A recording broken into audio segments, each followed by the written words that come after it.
Saímos do interior de Goiás, lá em Matrenchão.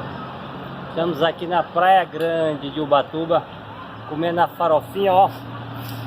Olha que delícia! Você vai ficar com inveja, mas é só aqui na Praia Grande. Nós juntamos um bando de nordestinos, pegamos gente de São Paulo, estamos torando onda, tomando banho, sendo feliz. E enchendo o buchinho. Melancia!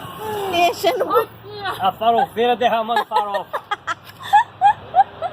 Deve dar um pouquinho. A gente vai estar bêbado.